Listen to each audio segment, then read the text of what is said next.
Alright, so did you know that a lot of the biggest hits of the 20th century were actually recorded on Scotch tape? No, really. That's actually how they recorded a good portion of music up until the advent of digital recording. Okay, that's not actually true. Except it is. Let me explain. At the turn of the century, we had two primary ways of recording sound. You could have a stylus cutting directly into some type of material, like in the case of the phonograph, or you could magnetize a linear media. Most of the time that was a really long, thin wire. I already touched on the phonograph method in a previous video, so we're not going to go into that, but the idea of magnetic recording actually goes all the way back to 1888, when it was suggested in a paper by American engineer Oberlin Smith. He suggested using cotton or silk thread embedded with steel dust as the recording medium. That's kind of a wild concept, right? When you think about it, like to me it sounds both old-timey and futuristic at the same time. Like imagine listening to Iron Maiden on a spool of silk thread. That would be weird. Although, I guess not really any weirder than listening to Iron Maiden on a chunk of PVC with a gouge in it, I guess. Now in the 30s, Germany had been using a magnetic tape recorder called the Magnetophone for pre-recording radio broadcasts. It was big, it was bulky, and it looked like a film projector, but it did the job. I know what else is big and bulky and does the job. Yes, thank you, Tony.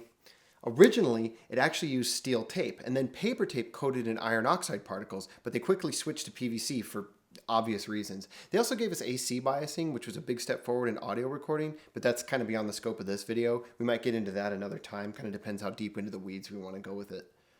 After World War II, we Westerners, we wanted in on that sweet, sweet tape recorder action. Work was being done by two companies. The leader was Ampex. I'm not going to go into that right now because that's a really deep rabbit hole that kind of deserves its own video. There's war scenes, movie magic, Bing Crosby's involved. It's a whole thing that we're not going to get into. What we're going to focus on is the Brush Development Company.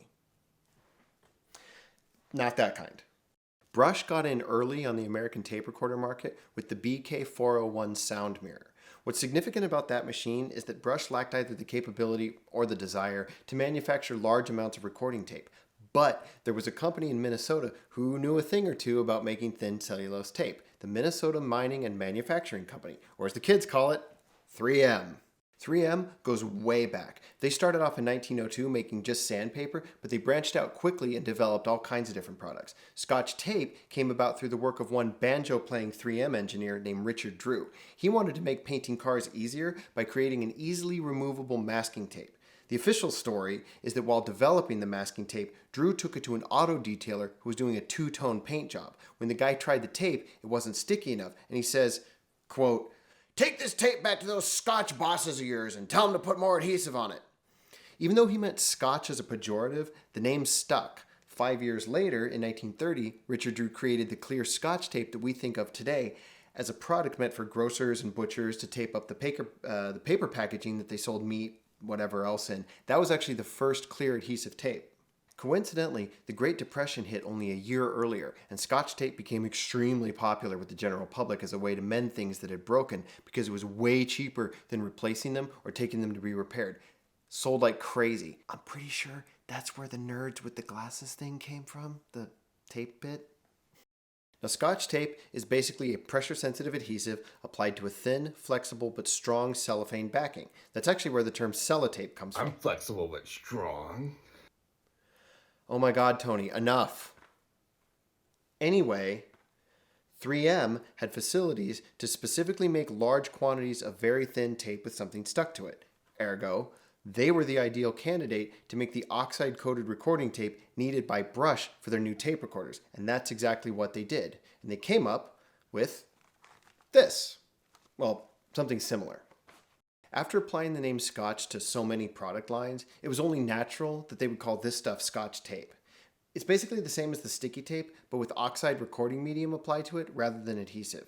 Granted, the tape is slightly thinner, it's different. They fiddled with it a little bit. You can't just take sticky tape and dip it in rust and expect to get any kind of decent quality sound out of it. Although, I would love to see someone on YouTube try that just to see what happens.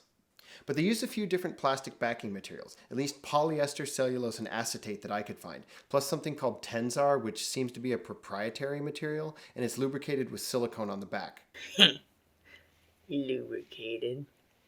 See, that's why I almost left that detail out. It's actually there to stop the tape from squeaking on the reed head.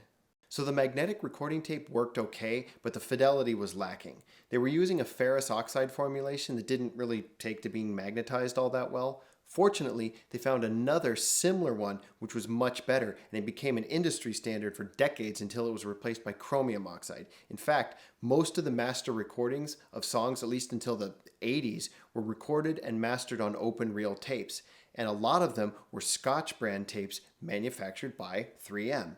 So while it's silly to say the Rolling Stones were recording on clear grocery tape, it's not a lie to say their original masters were in fact recorded on Scotch tape. Scotch 206 to be exact, in at least one case that I could find. I'm sure this isn't a shock, but 3M also made Scotch versions of compact cassette tapes, 8-track tapes, Betamax tapes, and VHS tapes.